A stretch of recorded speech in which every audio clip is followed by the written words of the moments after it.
प्रेम से बोलिए सियावर रामचंद्र की जय, पवन पुत्र हनुमान की जय, तुलसीदास जी की जय, सनातन धर्म की जय।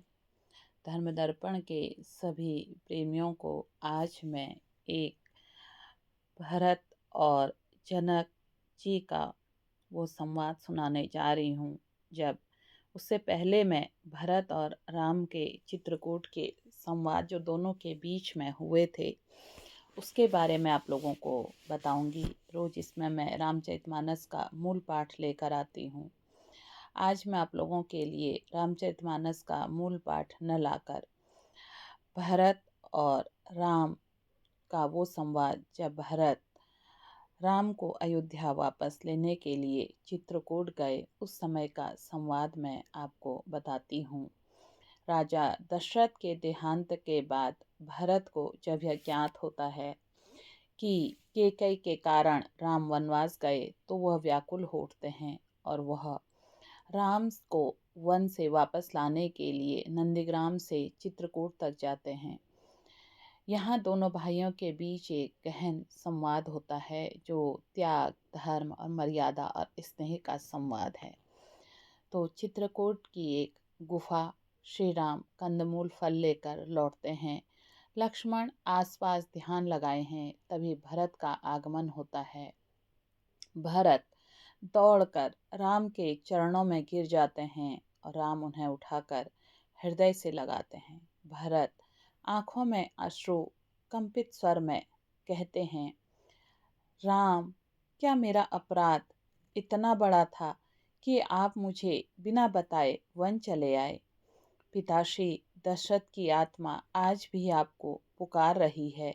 अयोध्या शून्य है, आपके बिना मैं आपसे आग्रह करने आया हूँ, अयोध्या लौट चलिए। राम बड़े कोमल और दृढ़ स्वर में कहते हैं, भरत, तुमने कोई अपराध नहीं किया, यह तो विधि का विधान है, माता कैकेयी का वरदान है। मैं वचनबद्ध हूँ, पिता के वचनों की मर्यादा निभाना ही मेरा धर्म है और माता कैकेयी के लिए ये कतिपय भी उचित नहीं है। भरत कहते हैं, प्रभु, धर्म केवल वचन पालन नहीं होता, धर्म तो लोक कल्याण में है। अयोध्या की प्रजा आपकी प्रतीक्षा कर रही है, मैं तो स्वयं राज्य का त्याग कर चुका हूँ। राम कहते हैं, भरत, तुम्हारा त्याग मुझे अभिभूत करता है, पर सोचो, यदि मैं लौट आया तो मर्यादा की स्थापना कौन करेगा? यह वनवास मेरा तप है, पिता की आज्ञा, माता के वचनों और स्वयं के प्रतिज्ञा का संगम है।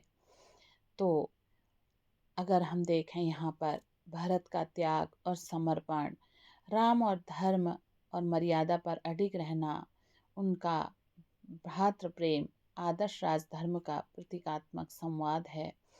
अयोध्या की सत्ता का प्रतीक भगवान प्रभु राम आगे क्या कहते हैं, कैसे भरत को समझाते हैं, तभी उतने में वहाँ पर को जनक जी का आगमन हो जाता है और सभी लोग जनक जी को प्रणाम करते हैं और साथ में कहते हैं कि हमारे पिताश्री के स्थान पर यही हैं, इसलिए हम जनक जी से पूछते हैं। तो यहाँ पर मैं आपको जनक और भरत का संवाद सुनाने जा रही हूँ आगे को। तो देखिए क्या कहते हैं। भरत जो है वो जनक जी से पूछते हैं कि आप जो भी न्याय करेंगे मैं उसको सिरोधार्य कर लूँगा और उन्हें प्रणाम करते हैं। जनक भरत को उठाते हैं और कहते हैं कि भरत, तुम्हारा धर्म, तुम्हारा प्रेम दोनों ही वंदनीय है और मैं तुम्हारे इस प्रेम को नमन करता हूँ और धर्म और मर्यादा की भी एक अडिग सीमा है और दूसरी ओर ममता और प्रेम की असीम गहराई है। इन दोनों महान विभूतियों के मध्य निर्णय देना अत्यंत कठिन है, ये जनक जी कह रहे हैं, किंतु मैं इसे अपना कर्तव्य मानकर भगवान शंकर के चरणों में प्रणाम करता हूँ।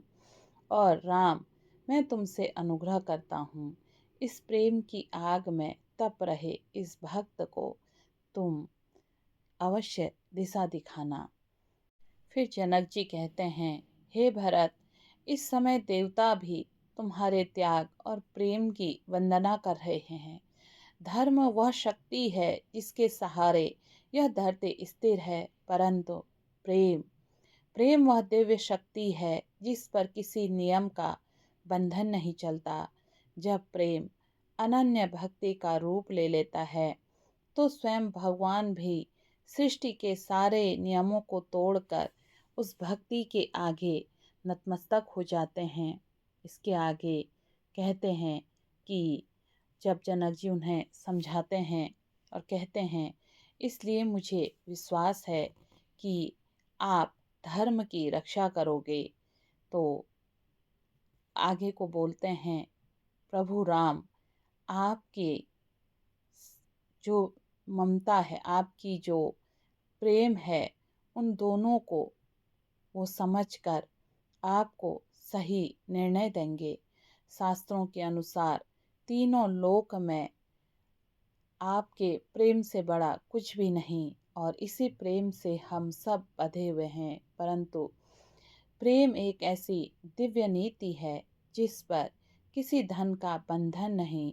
वही प्रेम अपनी पराकाष्ठा में जब अनन्य भक्ति का रूप धारण कर लेता है तो स्वयं भगवान भी विधाता के बने हुए काम के सारे विधान, सृष्टि के सारे नियम तोड़कर भक्ति के आगे हाथ बांधकर खड़े रह जाते हैं और वह अपनी भक्ति ज्ञान रखने पर विवश हो जाते हैं। इसलिए इस समय भरत, तुम्हारा पहला काम है, राम से तुम एक निश्चल निस्वार्थ प्रेम करते हो। वह तुम्हारा जो प्रेम है राम के प्रति अनन्य भक्ति का प्रेम है। परंतु भरत, याद रखना, प्रेम का भी एक विधान है, इसके भी कुछ नियम हैं। प्रेम की असली शक्ति उसके निस्वार्थ होने पर विश्वास करना होता है। वह प्रेमी जो होता है वह कुछ मांगता नहीं, बल्कि अपने प्रेमी को सब कुछ अपना न्योछावर कर देना चाहता है। भरत, असली प्रेमी वो है जो अपने प्रेम के लिए बेमोल बिक जाता है और अपने प्रेमी को खुश कर देता है। क्या तुम ऐसा कर सकते हो? भरत कहता है, महाराज, मैं अपने प्रेम के लिए, अपने राम के लिए अपने प्राणों की बलि दे सकता हूँ। इससे बड़ी बात और क्या कहूँ। तो जनक कहते हैं, भरत, प्राण देना बहुत आसान है, लेकिन उससे भी कठिन है अपने प्रेमी के बगैर रहना, जीना। प्राण कोई ऐसी वस्तु नहीं है जो तुम दे दो। इसलिए भरत, प्राण से ज़्यादा जो रास्ता है वो रास्ता है कि तुम स्वयं प्रभु राम से पूछो कि वो क्या चाहते हैं। उनके चरणों में बैठकर उनसे आशीर्वाद लो और वो जो चाहते हैं तुम वो बात मान लो। तब भरत कहते हैं कि प्रभु श्री राम के चरणों में बैठकर उनसे कहते हैं कि आज मेरे आँखों से स्वार्थ का पर्दा हट गया और मैं अब केवल अपने कर्तव्य की बात करूँगा, अपनी कीर्ति की बात नहीं सोचूंगा। तो राम कहते हैं, भरत, आज ये तुम्हारा बड़ा भाई तुम्हारे प्रेम के आगे हार गया है। स्वयं जनक जी कहते हैं कि भरत, तुम्हारी जीत हो गई है और अब तुम प्रभु राम जो चाहते हैं उसको स्वीकार करो। भरत सिर झुकाकर राम से कहते हैं, प्रभु, मैं आपके लिए राज्य चाहता हूँ, मैं तो केवल आपके चरणों की सेवा चाहता हूँ, किंतु यदि आप आज्ञा दें तो मैं उसी आज्ञा को शिरोधार्य करूँगा। तब राम कहते हैं, भरत, इस समय देवता भी तुम्हारे त्याग और प्रेम की वंदना कर रहे हैं। धर्म वह शक्ति है जिसके सहारे यह धरती स्थिर है। और आज मैं तुम्हें वचन देता हूँ कि मैं 14 वर्ष वनवास के बाद तुमसे अपना राज्य वापस ले लूँगा। तब भरत कहते हैं कि प्रभु, मैं तो केवल आपकी सेवा चाहता हूँ। यदि आप आज्ञा दें तो मैं आपकी पादुकाओं को सिंहासन पर रखकर 14 वर्ष तक नंदीग्राम में तपस्वी जीवन व्यतीत करूँगा। कृपया मुझे अपना सेवक मानिए और आज्ञा दीजिए। तभी जनक जी जो होते हैं वो भरत की पीठ पर हाथ रखकर भावुक स्वर में कहते हैं, वत्स भरत, प्रेम का भी एक विधान होता है और तुमने अपने प्रेम से आज सभी को जीत लिया है। इसलिए तुम्हारा ये निश्चल प्रेम युगों तक याद रखा जाएगा। जब भी प्रेम के निस्वार्थ भाव की बात आएगी तो भरत का नाम सबसे पहले आएगा। तो राम जो हैं मंद मंद मुस्काते हैं और कहते हैं कि मैं 14 वर्ष के बाद आकर तुमसे अपना राज्य वापस ले लूँगा। भरत कहते हैं, प्रभु, अब ये पादुकाएं जो हैं ये अयोध्या के राजा होंगी। मैं उनका सेवक बनकर अपने प्राणों की बाजी लगाकर इन पादुकाओं की रक्षा करूँगा और अयोध्या का सेवक बनकर वहाँ मैं देखूँगा। तो अगर हम देखें, प्रेम और धर्म का ये एक अनोखा संगम है। भरत का निस्वार्थ भक्ति और राम का मर्यादा पूर्वक अपने पिता के वचन का पालन करना। जनक जी ने एक बीच में मध्यस्थ की और भी दोनों के बीच, भाइयों के बीच साक्षी बनकर बेहद बढ़िया भूमिका निभाई। यह जो संवाद है भक्ति और शक्ति और भगवान के समर्पण का संवाद है, किस तरह से भरत ने अपने आप को प्रभु का दास घोषित करके उनसे उपहार में चरण पादुका लेकर वो खुश हो गए। तो भरत और राम के प्रेम, त्याग, ये सब चीज़ें हमें बताती हैं जनक का अद्वैत और दार्शनिक दृष्टिकोण, राजधर्म से और व्यक्तिगत धर्म के बीच में संतुलन कैसे होता है, ईश्वर की लीला और मनुष्य का निमित्त भाव, ये सब चीज़ें हमने इसमें देखी। और इस संवाद में जो चीज़ें हमें समझ में आई वो चीज़ें यही थी कि जब प्रेम निश्चल होता है तो निश्चल प्रेम कभी भी मांगने की बात नहीं करता। निश्चल प्रेम तो सिर्फ और सिर्फ अपने प्रेमी को देने की बात करता है। यही बात जनक जी ने शब्दों के माध्यम से भरत को समझाई। जहाँ भरत अपने को दीनहीन समझ रहे थे, उसके बाद भरत को समझ में आ गया कि प्रेम पाने का मात्र साधन नहीं, बल्कि प्रेम तो त्याग है, प्रेम समर्पण है।